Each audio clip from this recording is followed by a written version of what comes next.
Welcome to everyone. Inter ఎగ్జామినేషన్స్లో చాలామంది students రిపీటెడ్గా చేస్తున్న మేజర్ 8 మిస్టేక్స్ వల్ల స్టూడెంట్స్ 100% ప్రిపేర్ అయినప్పటికీ ఎగ్జామినేషన్ హాల్లో కరెక్ట్గా ఆన్సర్స్ వచ్చి కూడా రాయలేకపోవడం వల్ల మార్క్స్ అయితే కోల్పోతుంటారు. ఇప్పుడు చెప్తున్న ఈ 8 మిస్టేక్స్ మీరు అవాయిడ్ చేస్తే షూర్గా మీకు ఫుల్ మార్క్స్ అయితే వస్తాయి ప్రతి సబ్జెక్ట్ సంబంధించి. వన్ బై వన్ ఈ 8 మిస్టేక్స్ మీకు క్లారిటీగా చెప్తాను. ఇవన్నీ మీరు అవాయిడ్ చేస్తే 100% మీ స్కోర్ ఇంప్రూవ్ అవుతుంది. మీరు ఎక్స్పెక్ట్ చేసిన మార్క్స్ కంటే ఎక్కువ మార్క్స్ అయితే వస్తాయి. సో అవేంటి అనేది వన్ బై వన్ చూద్దాం. వీడియో స్కిప్ చేయకుండా ఎండ్ వరకు చూడండి. ప్రతి ఒక్క పాయింట్ చాలా ఇంపార్టెంట్. వీడియో లైక్ చేసి తప్పకుండా షేర్ చేయండి. కంప్లీట్ గైడెన్స్ కోసం ఛానల్ సబ్స్క్రైబ్ చేసుకొని బెల్ బటన్ అయితే ప్రెస్ చేయండి. First one, time. మీరు ఎగ్జామినేషన్ హాల్కి కంపల్సరీగా 30 మినిట్స్ బిఫోరే వెళ్ళండి. మీరు 30 మినిట్స్ మినిమం బిఫోర్ వెళ్తేనే మీరు మైండ్ రిలాక్స్డ్గా ఉంటుంది. ఎగ్జామ్ సెంటర్లో మీ యొక్క ఎగ్జామినేషన్ హాల్ ఏంటి, మీ యొక్క రూమ్ నెంబర్ ఏంటి చూసుకొని వెళ్ళి రిలాక్స్గా కూర్చోవడానికి, సిట్టింగ్ పొజిషన్కి వెళ్ళడానికి మీకు టైం పడుతుంది. కాబట్టి సో రిలాక్స్డ్గా ఎగ్జామినేషన్ హాల్లో కూర్చుంటేనే మీ మైండ్ ఫ్రెష్గా ఉంటుంది. అప్పుడే మీరు కరెక్ట్గా రివిజన్ కూడా చేసుకోవచ్చు. క్వశ్చన్స్ చూడగానే ఆన్సర్స్ కూడా వస్తాయి. లేదు లేట్గా వెళ్ళారనుకోండి, అక్కడే మీకు సగం టెన్షన్ వచ్చేస్తుంది. మీరు రాయాల్సిన ఆన్సర్స్ ఎగ్జామ్ హాల్లో కూర్చోవడానికంటే ముందే మైండ్లో నుంచి అన్నీ అవుట్ అయిపోతాయి. సో ఫస్ట్ ఇది అయితే అవాయిడ్ చేయండి. సెకండ్ వన్, క్వశ్చన్ పేపర్ ఇస్తారు. క్వశ్చన్ పేపర్ ఇచ్చిన వెంటనే అందరు స్టూడెంట్స్ చేసేది మ్యాక్సిమం ఇదే చేస్తారు. First question, second question, third, fourth, fifth, sixth question చూసుకుంటూ కొంతమంది స్టూడెంట్స్ అన్ని questions one by one A question వచ్చిందని చూసుకుంటున్నారు. కొంతమంది స్టూడెంట్స్ ఫస్ట్ క్వశ్చన్ వచ్చు, థర్డ్ వచ్చు, ఫోర్త్ వచ్చు, సిక్స్త్ వచ్చు, ఇలా రౌండప్ చేసుకొని వెళ్ళిపోతారు ఆన్సర్స్ రాయకముందే. సో ఇది మేజర్ మిస్టేక్. అలా చేయకండి. క్వశ్చన్ పేపర్ ఇచ్చిన వెంటనే మీకు ఫస్ట్ క్వశ్చన్ చూశారు, రాలేదు, పక్కన పెట్టండి. సెకండ్ క్వశ్చన్ వచ్చు, డైరెక్ట్ సెకండ్ క్వశ్చన్ పేపర్లో నెంబర్ వేసేసి సెకండ్ ఆన్సర్ అని వేసేసి ఫస్ట్ రాయండి. మీకు రాస్తే ఏమవుతుందంటే ఫస్ట్ టైం సేవ్ అవ్వడంతో పాటు మీకు కాన్ఫిడెన్స్ కూడా పెరుగుతుంది. ఆటోమేటిక్గా ఒక ఆన్సర్ మీరు పర్ఫెక్ట్గా ఫస్టే రాశారనుకోండి, కాన్ఫిడెన్స్ పెరుగుతుంది. ఇప్పుడు ఇలా నెంబర్స్ చూసుకుంటూ వెళ్ళి ఫస్ట్ క్వశ్చన్ వచ్చు, సెకండ్ రాదు, థర్డ్ వచ్చు, ఫోర్త్ వచ్చు, ఫిఫ్త్ రాదు, అరే నాకు 2 క్వశ్చన్స్ రావే, ఈ ఆన్సర్స్ రాయకపోతే నాకు మార్క్స్ వస్తాయా లేవా. ఇప్పుడు 2 క్వశ్చన్స్ రావు అన్నది మీకు మైండ్లో ఫిక్స్ అయిపోయి వచ్చిన ఆన్సర్స్ కూడా మీరు కరెక్ట్గా ప్రజెంట్ చేయలేకపోతారు ఆన్సర్ షీట్లో. దానివల్ల మీకు వచ్చే మార్క్స్ కూడా లాస్ అవుతారు. సో ఇది ఫస్ట్ అందరూ అవాయిడ్ చేయండి. మీరు ఒక క్వశ్చన్ కనుక ఆన్సర్ రాసేస్తే ఆటోమేటిక్గా మీకు కాన్ఫిడెన్స్ బిల్డ్ అవుతుంది. మీరు పర్ఫెక్ట్గా ఎగ్జామ్ అయితే రాయగలుగుతారు. అప్పుడు మీకు ఆన్సర్స్ వచ్చేస్తాయి. మేజర్గా ఇంకొకటి, ఇందులోనే క్వశ్చన్ పేపర్ సంబంధించి ప్రతి ఒక్కరు ఏ సబ్జెక్ట్ సంబంధించైనా సరే వెరీ షార్ట్ ఆన్సర్స్ క్వశ్చన్స్ ఉంటాయి కదా, ఫస్ట్ వీటిని నుంచి స్టార్ట్ చేయండి. ఎందుకు అంటే very short answers number 1, number 2, number 3, number 4 ఇలా సీరియల్గా నెంబర్స్ వేసుకొని వెళ్ళండి. ఎన్ని క్వశ్చన్స్ ఉంటాయి అన్ని క్వశ్చన్స్. ఇది క్వశ్చన్కి 1 or 2 లైన్స్ కంటే ఎక్కువ పట్టదు. కొన్ని సబ్జెక్ట్లో 3 లైన్స్ కూడా పడుతుంది. సో ఆ లైన్స్ బేస్ చేసుకొని లైన్స్ గ్యాప్ ఇచ్చేసి వరుసగా నెంబర్స్ వేసుకొని వెళ్ళండి. దీని యొక్క ఆన్సర్ రాయండి, దీని ఆన్సర్ రాయండి, థర్డ్ రాదు వదిలేయండి, ఫోర్త్ ఆన్సర్ రాయండి, ఫిఫ్త్ ఆన్సర్ రాయండి, సిక్స్త్ రాదు వదిలేయండి. సో ఇప్పుడు ఇవి నీట్గా first very short answers questions మీరు ఆన్సర్స్ రాశారంటే మీకు ఇక్కడే బెస్ట్ ఇంప్రెషన్ అయితే వచ్చేస్తుంది. ఇన్విజిలేషన్ చేసిన తర్వాత మీకు ఎవరైతే పేపర్ కరెక్షన్ చేస్తారో లెక్చరర్స్ వాళ్ళకు బెస్ట్ ఇంప్రెషన్ వచ్చేస్తుంది. ఆటోమేటిక్గా మీకు మార్క్స్ పడిపోతుంటాయి. సో ఫస్ట్ స్టార్టింగ్లోనే మీరు కరెక్ట్ ఆన్సర్స్ రాశారు, నీట్గా రాశారు అనుకున్న స్టూడెంట్స్కి స్టార్టింగ్లో ఆన్సర్స్ షార్ట్ ఆన్సర్స్ అన్నీ రాశారంటే ఓకే, స్టూడెంట్ ప్రిపేర్ అయ్యాడు, పర్ఫెక్ట్గా రాస్తున్నాడు, అన్ని మార్క్స్ వచ్చేస్తాయన్న ఉద్దేశంతో పేపర్ కరెక్షన్ కూడా మీకు బెస్ట్ ఇంప్రెషన్తోనే చేయడం జరుగుతుంది. ఆటోమేటిక్గా మార్క్స్ వచ్చేసాయి. మరి ఇక్కడ రాని క్వశ్చన్స్ ఉన్నాయి కదా, మరి వదిలేసిన క్వశ్చన్స్ వల్ల ప్రాబ్లం అవుతుందంటే ఏ ప్రాబ్లం అవ్వదు. ఈ రాని క్వశ్చన్స్ కూడా మీరు ఏం చేయాలనేది ఎండింగ్లో చెప్తాను, వినండి. ఫస్ట్ ఇలా అయితే రాయండి. Next one important, neat handwriting అయితే కంపల్సరీగా ఉండాలి. నీట్ హ్యాండ్ రైటింగ్ అంటే వజ్రాలు ముత్యాలలాగా హ్యాండ్ రైటింగ్ ఉంటేనే మార్క్స్ వస్తాయని కాదు. నీట్గా లైన్ బై లైన్ మీరు ఆన్సర్ రాస్తే సరిపోతుంది. చూడ్డానికి ప్రజెంటేషన్ నీట్గా ఉంటే సరిపోతుంది. అంతేగాని నాకు పర్ఫెక్ట్గా అక్షరానికి అక్షరం వస్తేనే ఆన్సర్కి మార్క్స్ ఫుల్ మార్క్స్ వేస్తారంటే ఇలా అక్షరానికి అక్షరం రాసుకుంటూ వెళ్తేనే మీకు ఉన్న టైం అంతా అయిపోతుంది, అనవసరంగా లాస్ అవుతారు. నీట్గా ఉంటే సరిపోతుంది. అది కూడా ఇప్పుడు ఆన్సర్ రాశారు మీరు, ఇంటర్ ఎగ్జామ్స్ అని రాశాం. ఇక్కడ ఇంటర్ ఎగ్జామ్స్ ఇప్పుడు ఈ మిస్టేక్ అయింది, ఎగ్జామ్స్ అనేది స్పెల్లింగ్ మిస్టేకో లేకుంటే వర్డ్ మిస్టేకో ఈ సెంటెన్స్ మిస్టేక్ అయింది, జస్ట్ సింపుల్గా ఒక స్ట్రైక్ ఇవ్వండి అంతే. దీన్ని ఒక స్ట్రైక్ ఇచ్చి దీని తర్వాత నుంచి ఆన్సర్ కంటిన్యూ చేయండి ఏదైతే ఉంటుందో అది.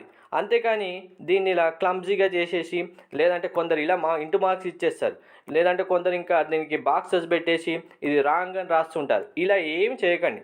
ఏదైతే మిస్టేక్ అయిందో సింగిల్ స్ట్రైకిల్ ఇచ్చేసి దాని పక్క నుంచి ఆన్సర్ రాసుకుంటూ వెళ్ళండి, మీకు అందులో ఫుల్ మార్క్స్ వచ్చేస్తాయి మళ్ళీ. సో ఇలా స్ట్రైక్స్ విషయంలో కూడా క్లారిటీగా మీరు సింగిల్ స్ట్రైక్ ఇస్తే చూసే వాళ్ళకు కూడా వాళ్ళకు బెస్ట్ ఇంప్రెషన్ అయితే ఉంటుంది. ఇక్కడ క్లమ్జీగా చూసిన దానికి సింగిల్ లైన్ స్ట్రైక్ దానికి ఇక్కడే మీకు డిఫరెన్స్ అర్థమైంది కదా. ఈ మిస్టేక్ కూడా ప్రతి ఒక్కరు అవాయిడ్ చేయండి. నెక్స్ట్ మీకు ఫస్ట్ ఏం చేస్తారంటే, ఇప్పుడు వెరీ షార్ట్ ఆన్సర్స్ నుంచి స్టార్ట్ చేయమని చెప్పాను కదా, వెరీ షార్ట్ ఆన్సర్స్ నుంచి స్టార్ట్ చేశారు. సో ఇందులో కూడా మీరు ఏం చేస్తారంటే, ఫస్ట్ మీకు వచ్చిన ఆన్సర్స్ ఏవైతే ఉంటాయో, మీకు ఆన్సర్స్ ఏవైతే వచ్చు క్వశ్చన్స్కి అనుకున్నామో, ఇప్పుడు నెంబర్స్ వేసి వరుసగా చేయమని చెప్పాను కదా, 1 వచ్చు రాయండి, 2 వచ్చు రాయండి, 3 వదిలేయండి, 4 వచ్చు రాయండి. ఇలా ఫస్ట్ వచ్చిన ఆన్సర్స్ అన్నీ 1 by 1 క్లారిటీగా రాసుకుంటూ వెళ్ళండి. ఫస్ట్ 2 hours వరకు మీరు ఎగ్జామ్ హాల్లో మీ పక్కన ఉన్న వాళ్ళతో మాట్లాడకండి. ఆన్సర్స్ వచ్చినా రాకపోయినా, మీకు ఎక్కడైనా స్ట్రక్ అవుతున్నా, ఇప్పుడు ఆన్సర్ రాసి ఇక్కడ స్ట్రక్ అయ్యారు, ఇక్కడ ఏముంటుంది అని పక్క వాళ్ళని అడగడానికి ట్రై చేయకండి, వాళ్ళతో డిస్కషన్ పెట్టకండి. మీరు ఫస్ట్ 2 hours లేదు ఫస్ట్ 1 hourలోనే పక్క వాళ్ళతో డిస్కస్ చేశారనుకోండి, ఇన్విజిలేటర్ ఆటోమేటిక్గా వాళ్ళ దృష్టి అంతా మీపైకే వచ్చేస్తుంది. మీరు ఒక్కసారి మిమ్మల్ని చూశారు మాట్లాడుతున్నప్పుడు అంటే ఇంకా ఎగ్జామ్ అయిపోయేంత వరకు మిమ్మల్నే చూసుకుంటూ వెళ్తారు. మీరు ఇన్విజిలేటర్ నన్ను చూస్తున్నారా లేదా, నేను ఆన్సర్ వస్తున్నా లేదా, ఇదే పని అయిపోతుంది. ఇంకా ఎగ్జామ్ హాల్లో మీరు రాయాల్సిన ఆన్సర్స్ అన్ని పక్కన పడిపోతాయి, అనవసరంగా మీరు రాసే క్వశ్చన్స్ కూడా మార్క్స్ రాకుండా పోతాయి. కాబట్టి సో సింపుల్గా మీకు ఆన్సర్స్ రావు అంటే ఇది కూడా చెప్తున్నాను, లాస్ట్ 30 minutes మనకు టైం కంపల్సరీగా తెలుస్తుంది, మనకి ఇన్విజిలేటర్ కూడా టైం చెప్తూనే ఉంటారు. లాస్ట్ 30 minutesలో మీకు ఇక్కడ సింగిల్ వర్డ్స్ ఆన్సర్స్ రాకపోయినా, స్మాల్ ఆన్సర్స్ రాకపోయినా, వాటిని పక్క వాళ్ళతో చిన్నగా డిస్కషన్ చేసుకొని జస్ట్ వాటికి ఆన్సర్స్ రాసేయండి, సరిపోతుంది. ఫస్ట్ బిగినింగ్లో మాత్రం ఎటువంటి పరిస్థితుల్లో కూడా మాట్లాడకండి, ఎవరితోని డిస్కస్ చేయకండి. తర్వాత very very important 6th point, ఇది మాత్రం ఎవరు మర్చిపోకండి, దీన్ని మాత్రం కంపల్సరీగా ఫాలో అవ్వాల్సిందే ప్రతి ఒక్కరు. సో ఫస్ట్ మీరు వచ్చిన ఆన్సర్స్ అయితే రాస్తారు. మీకు ఇప్పుడు అవుట్ ఆఫ్ 10 questions ఉన్నాయి కంప్లీట్గా, వెరీ షార్ట్ అన్నీ కలుపుకొని. ఎగ్జాంపుల్గా మీకు ఒక 6 or 7 questions ఆన్సర్ వచ్చు, రాశారు. మరి ఇక్కడ 6 రాస్తే ఇంకా మిగిలిన 4 కూడా రాయాలి కదా, రావు మీకు ఆన్సర్స్, మీరు పక్క వాళ్ళని అడగడానికి కూడా వీల్లేదు, మీకు మాత్రమే వచ్చు. ఏం చేస్తారంటే, ఇప్పుడు సపోజ్ ఇక్కడ మీకు 3rd question రాదు, 5th రాదు, 8th రాదు, 9th రాదు అనుకుందాం ఎగ్జాంపుల్. ఏం చేస్తారంటే 3rd ఆన్సర్ పెట్టేయండి.